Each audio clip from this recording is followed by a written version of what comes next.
Dengan Riza di sini ketemu lagi di kuliah kita Manajemen Lembaga Keuangan kuliah ketiga mengenai Bank Indonesia sebagai bank sentral. Sebelum kita mulai videonya ada baiknya untuk diklik tombol subscribe-nya dan diklik loncengnya agar selalu mendapatkan notifikasi dari kuliah kita selanjutnya. Status dan kedudukan Bank Indonesia sebagai lembaga negara yang independen. Babak baru dalam sejarah Bank Indonesia sebagai bank sentral yang independen dalam melaksanakan tugas dan wewenangnya dimulai ketika sebuah undang-undang baru, yaitu Undang-Undang Nomor 23 Tahun 1999 tentang Bank Indonesia dinyatakan berlaku pada tanggal 17 Mei 1999 dan sebagaimana telah diubah dengan Undang-Undang Republik Indonesia Nomor 6 2009.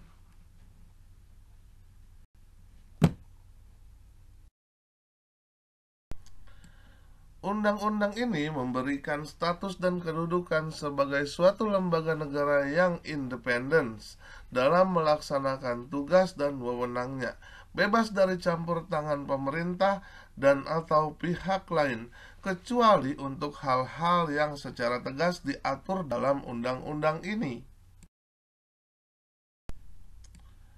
Bank Indonesia mempunyai otonomi penuh dalam merumuskan dan melaksanakan setiap tugas dan wewenangnya sebagaimana ditentukan dalam undang-undang tersebut. Pihak luar tidak dibenarkan mencampuri pelaksanaan tugas Bank Indonesia, dan Bank Indonesia juga berkewajiban untuk menolak atau mengabaikan intervensi dalam bentuk apapun dari pihak manapun juga. Status dan kedudukan yang khusus tersebut diperlukan agar Bank Indonesia dapat melaksanakan peran dan fungsinya sebagai otoritas moneter secara lebih efektif dan efisien. Sebagai badan hukum, status Bank Indonesia, baik sebagai badan hukum publik maupun badan hukum perdata, ditetapkan dengan undang-undang. Sebagai badan hukum publik, Bank Indonesia berwenang menetapkan peraturan-peraturan hukum yang merupakan pelaksanaan dari undang-undang yang mengikat seluruh masyarakat luas sesuai dengan tugas dan wewenangnya. Sebagai badan hukum perdata, Bank Indonesia dapat bertindak untuk dan atas nama sendiri di dalam maupun di luar pengadilan. Tujuan dan tugas Bank Indonesia. Tujuan tunggal. Dalam kapasitasnya sebagai bank sentral, Bank Indonesia mempunyai satu tujuan tunggal, yaitu mencapai dan memelihara kestabilan nilai rupiah. Kestabilan nilai rupiah ini mengandung dua aspek, yaitu kestabilan nilai mata uang terhadap barang dan jasa, serta kestabilan terhadap mata uang negara lain. Aspek pertama tercermin pada perkembangan laju inflasi, sementara aspek kedua tercermin pada perkembangan nilai tukar rupiah terhadap mata uang negara lain. Tiga pilar utama. Untuk mencapai tujuan tersebut, Bank Indonesia didukung oleh tiga pilar utama yang merupakan tiga bidang tugasnya. Ketiga bidang tugas tersebut perlu diintegrasi dengan tujuan mencapai dan memelihara kestabilan nilai rupiah dapat dicapai secara efektif dan efisien. Berikut tugas dan fungsi Bank Indonesia yang telah dituangkan dalam bentuk gambar berisi tiga pilar. Yang pertama, menetapkan dan melaksanakan kebijakan moneter. Yang kedua, mengatur dan menjaga kelancaran sistem pembayaran. Dan yang ketiga adalah stabilitas sistem keuangan. Berikut ini adalah gambaran dari tiga pilar utama Bank Indonesia dalam mencapai satu tujuan tunggalnya, yaitu mencapai dan memelihara kestabilan nilai rupiah, yang ditopang oleh menetapkan dan melaksanakan kebijakan moneter, mengatur dan menjaga kelancaran sistem pembayaran dan stabilitas sistem keuangan dengan dukungan manajemen intern. Menetapkan dan melaksanakan kebijakan moneter. Bank Indonesia memiliki tujuan untuk mencapai dan memelihara kestabilan nilai rupiah. Tujuan ini sebagaimana tercantum dalam UU nomor 23 tahun 99 tentang Bank Indonesia yang sebagaimana diubah melalui UU nomor 3 tahun 2004 dan UU nomor 6 tahun 2009 pada pasal 7. Kestabilan nilai rupiah yang dimaksud sebagaimana mempunyai dua dimensi. Dimensi pertama adalah kestabilan nilai rupiah terhadap kestabilan harga-harga barang dan jasa yang tercermin dari perkembangan laju inflasi. Sementara dimensi kedua terkait dengan kestabilan nilai tukar rupiah terhadap mata uang negara lain.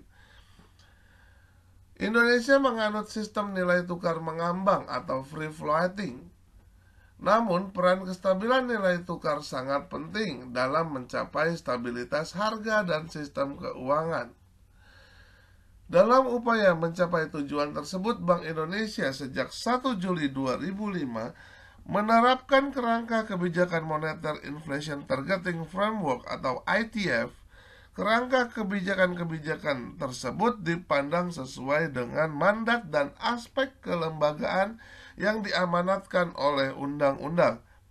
Dalam kerangka ini, inflasi merupakan sasaran yang diutamakan atau overriding objective.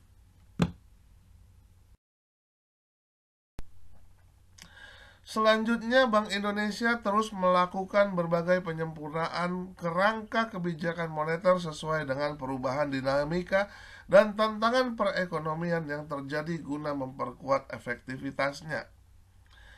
ITF atau Inflation Targeting Framework merupakan suatu kerangka kerja atau framework dengan kebijakan moneter yang diarahkan untuk mencapai sasaran inflasi yang ditetapkan ke depan dan diumumkan kepada publik sebagai perwujudan dari komitmen dan akuntabilitas Bank Sentral. ITF sendiri diimplementasikan dengan menggunakan suku bunga kebijakan sebagai sinyal kebijakan moneter dan suku bunga pasar uang antar bank atau PUAB sebagai sasaran operasional. Kerangka kerja ini diterapkan secara formal sejak 1 Juli 2005 setelah sebelumnya menggunakan kerangka kebijakan moneter dengan uang primer atau base money sebagai sasaran kebijakan moneter. Flexible ITF atau Inflation Targeting Framework berpijak pada pengalaman krisis keuangan global 2008-2009, salah satu pelajaran penting yang mengemuka adalah perlunya fleksibilitas yang cukup bagi bank sentral untuk merespon perkembangan ekonomi yang semakin kompleks dan peran sektor keuangan yang semakin kuat dalam mempengaruhi stabilitas ekonomi makro. Berdasarkan hal tersebut, Bank Indonesia memperkuat kerangka ITF menjadi Flexible ITF. Flexible ITF dibangun dengan tetap berpijak pada elemen-elemen penting ITF yang telah terbangun. Elemen pokok ITF termasuk pengumuman sasaran inflasi kepada publik, kebijakan moneter yang ditempuh secara forward-looking atau kebijakan moneter diarahkan untuk mencapai sasaran inflasi pada periode yang akan datang karena mempertimbangkan adanya efek tunda atau time lag kebijakan moneter. Selanjutnya, akuntabilitas kebijakan pada publik tetap menjadi bagian inherent dalam fleksibilitas ITF. Kerangka fleksibel ITF dibangun berdasarkan 5 elemen pokok, yaitu strategi atau penargetan inflasi atau inflation targeting sebagai strategi dasar kebijakan moneter. Selanjutnya ada integrasi kebijakan moneter dan makroprudensial untuk memperkuat transmisi kebijakan dan sekaligus mengupayakan stabilitas makroekonomi. Peran kebijakan nilai tukar dan arus modal dalam mendukung stabilitas makroekonomi. Selanjutnya ada penguatan koordinasi kebijakan Bank Indonesia dengan pemerintah untuk mengendalikan inflasi maupun dalam menjaga stabilitas moneter dan sistem keuangan. Dan yang terakhir, penguatan strategi komunikasi kebijakan sebagai bagian dari instrumen kebijakan. Selanjutnya kita masuk ke pilar yang kedua, yaitu mengatur dan menjaga kelancaran sistem pembayaran. Sistem pembayaran adalah sistem yang mencakup seperangkat aturan, lembaga, dan mekanisme yang dipakai untuk melaksanakan pemindahan dana guna memenuhi suatu kewajiban yang timbul dari suatu kegiatan ekonomi. Sistem pembayaran lahir bersamaan dengan lahirnya konsep uang sebagai media pertukaran atau medium of change atau intermediari dalam transaksi barang, jasa, dan keuangan.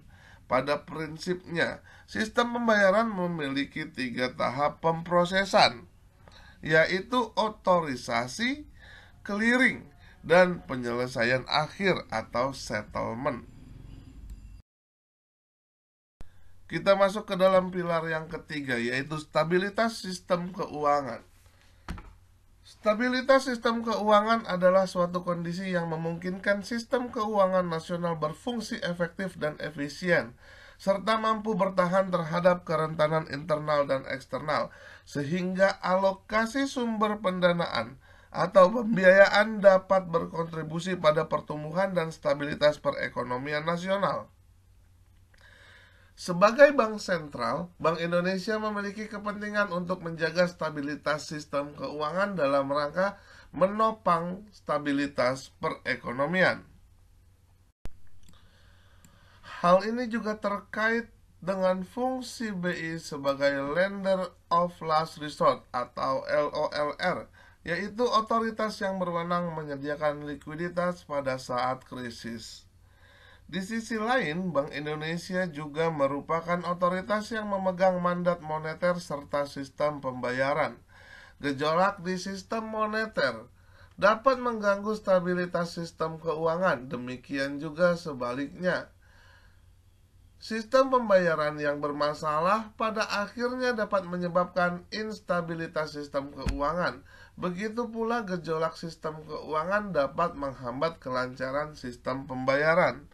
Keterkaitan inilah yang melatar belakangi kepentingan Bank Indonesia untuk selalu berupaya menjaga sistem stabilitas keuangan di Indonesia. Selanjutnya, dalam pelaksanaan mandat dan wewenang untuk menjaga stabilitas sistem keuangan, Bank Indonesia memiliki beberapa payung hukum sebagai berikut. Yang pertama adalah Undang-Undang Nomor 21 Tahun 2011 tentang Otoritas Jasa Keuangan. Yang kedua adalah Undang-Undang Nomor 9 Tahun 2016 tentang Pencegahan dan Penanganan Krisis Sistem Keuangan. Dan yang ketiga adalah Peraturan Bank Indonesia Nomor 11 PBI 2014 tentang pengaturan dan pengawasan makroprudensial. Berdasarkan peraturan-peraturan tersebut, Bank Indonesia memiliki mandat untuk melakukan pengaturan dan pengawasan makroprudensial terhadap sistem keuangan yang terdiri atas lembaga keuangan, perusahaan non-keuangan rumah tangga, pasar keuangan, serta infrastruktur keuangan yang saling berinteraksi dalam pendanaan dan atau penyediaan pembiayaan pertumbuhan perekonomian. Hasil asesmen sistem keuangan, respon kebijakan Bank Indonesia, serta prospek stabilitas sistem keuangan ke depan secara berkala dipublikasikan melalui kajian stabilitas keuangan. Sejarah Bank Indonesia. Pada tahun 1951 sampai 1953 adalah sejarah berdirinya Bank Indonesia. Nah, pada tahun 1951 muncul desakan kuat untuk mendirikan Bank Sentral sebagai wujud kedaulatan ekonomi Republik Indonesia. Oleh karena itu, pemerintah memutuskan untuk membentuk panitia nasionalisasi The Javanese Bank. Sejak 1 Juli 1953, Bank Indonesia secara resmi sebagai Bank Sentral Republik Indonesia. UU nomor 11 tahun 1953 merupakan ketentuan pertama untuk mengatur Bank Indonesia sebagai bank sentral. Tugas Bank Indonesia tidak hanya sebagai bank sirkulasi, melainkan sebagai bank komersial. Melalui pemberian kredit pada masa ini, terdapat Dewan Moneter atau DM yang bertugas untuk menetapkan kebijakan moneter. DM diketuai oleh Menteri Keuangan dan anggota Gubernur BI dan Menteri Perdagangan. Selanjutnya, BI bertugas menyelenggarakan kebijakan moneter yang telah ditetapkan oleh Dewan Moneter.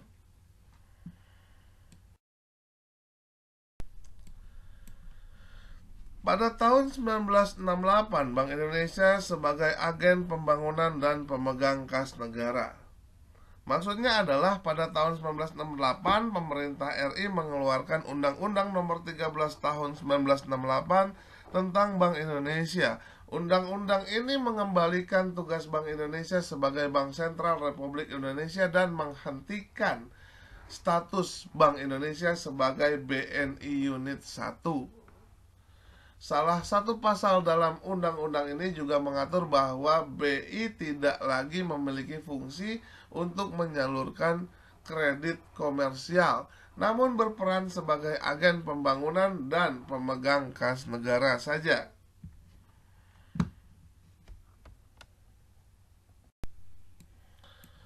Pada tahun 1988, yaitu era deregulasi perbankan, BI mengeluarkan paket kebijakan deregulasi perbankan dengan nama Paket Kebijakan 27 Oktober 1988 yang lebih dikenal dengan Pakto 88. Kebijakan ini ditujukan untuk mendorong tumbuhnya industri perbankan dengan mempermudah perizinan dalam pendirian bank baru. Selanjutnya pada tahun 1997 adalah krisis moneter Asia.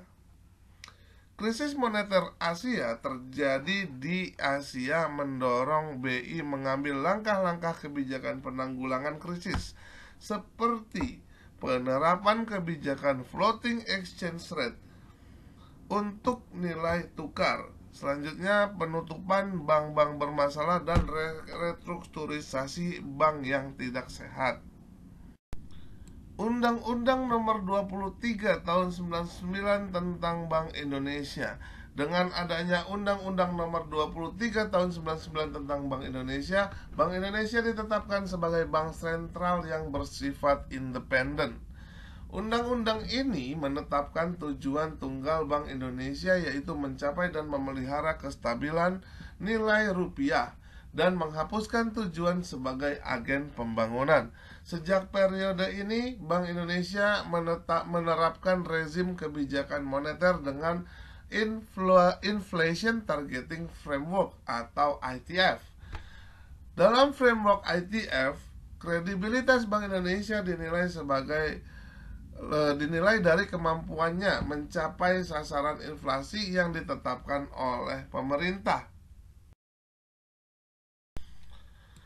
Tahun 2004, yaitu era pengesahan Bank Indonesia sebagai bank sentral yang independen.